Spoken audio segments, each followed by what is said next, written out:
Paulo sabia do seu destino. Paulo sabia que logo logo haveria de ver aquele o qual lhe amou e lhe salvou. Paulo também sabia que os últimos momentos do seu ministério, ele tinha que correr contra o tempo. Ele tinha que exercer o seu ministério de pregador, de apóstolo, de missionário. E ele sabia que não haveria muito tempo, então ele tinha que correr. E quando ele corre, ele começa a escrever para os Efésios. E ele começa a exortar os Efésios.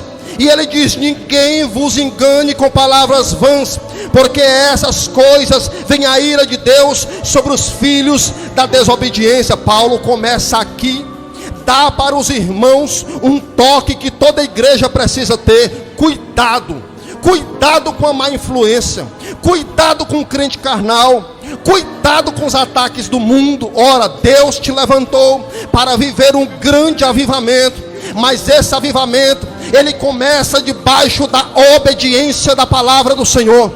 Ele começa debaixo da comunhão que você mantém com as escrituras sagradas. Ele começa debaixo do propósito que Jesus colocou no teu coração. Ele começa debaixo do que tu realmente quer com o Senhor. Muitos buscavam a Jesus, muitos caminhavam com Jesus, mas nem todos eram discípulos de Jesus, porque havia muitos interesseiros. Uns buscavam milagre, outros buscavam o pão multiplicado, outros buscavam a alegria de ver um homem poderoso operando sinais, prodígios e maravilha. Mas tinha poucos que, quando caminhava com ele, olhava para ele e dizia: eu quero ser desse jeito, eu quero andar desse jeito, eu quero amar desse jeito, eu quero pregar desse jeito, eu quero perdoar desse jeito, eu quero viver desse jeito. Ele fala do céu, e quando ele fala do céu, eu estremeço. Quando ele fala da obediência do Pai, eu estremeço. Eu quero ser como Jesus. Poucos falavam desse jeito, mas tinha crente assim.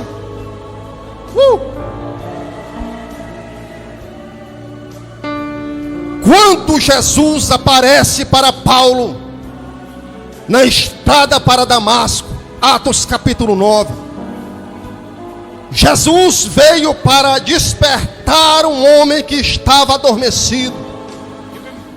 E o que ele fez com Paulo, ele fez com muitos. Ele pegou um homem morto e ressuscitou. Paulo estava morto espiritualmente. Paulo estava afogado com as letras da lei. Paulo estava sendo enganado pela religiosidade do seu tempo. Paulo estava completamente cego com muitos títulos que ele tinha dentro da cúpula dos fariseus. Mas é na estrada, é no deserto, é indo fazer o que Deus não mandou fazer, que Jesus agora desce do céu para falar com Paulo. Jesus agora marca um encontro. Pedro poderia pregar para Paulo.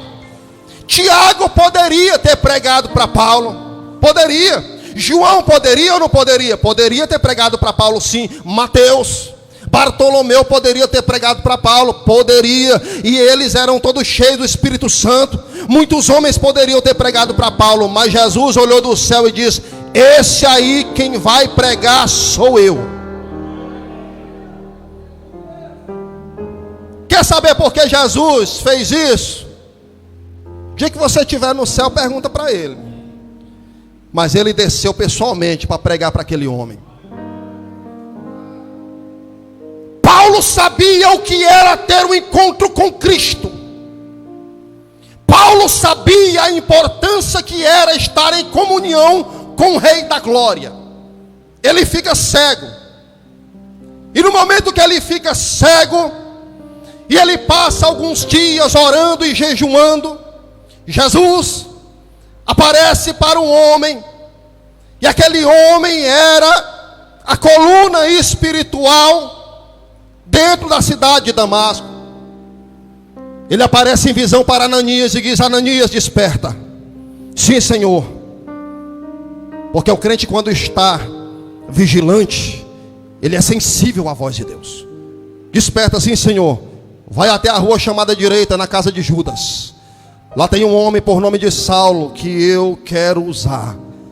Senhor, mas esse Saulo não é o mesmo que persegue a tua igreja? É. Ele não é aquele que anda matando o crente, é ele mesmo. Ele não é aquele que anda perseguindo aqueles que andam pregando o evangelho, é ele mesmo. Senhor, é difícil pregar para uma pessoa dessa que se vai lá, porque para ti ele é um assassino, para ti ele é perseguidor de cristão, para mim é um vaso escolhido. Você quer entender Deus? Você não vai entender tudo, porque esse homem sabia o que era ser um vaso escolhido. Esse homem foi chamado com uma chamada de fogo, uma chamada de muita responsabilidade. Então era esse homem que estava escrevendo dentro de uma cadeia. E ele começa alertando os irmãos: cuidado, muito cuidado com as influências, porque o que Jesus nos deu é precioso. O que Jesus nos deu é muito lindo. Ele nos deu a oportunidade de morar com Ele no céu. Então, irmão, alerta, desperta. Estava sobre a cidade dos Efésios uma presença maligna muito grande. Diz que quando Paulo entrou ali, muitos bruxos, feiticeiros, muitos homens que viviam na dependência do ocultismo, da bruxaria. E esses homens, vendo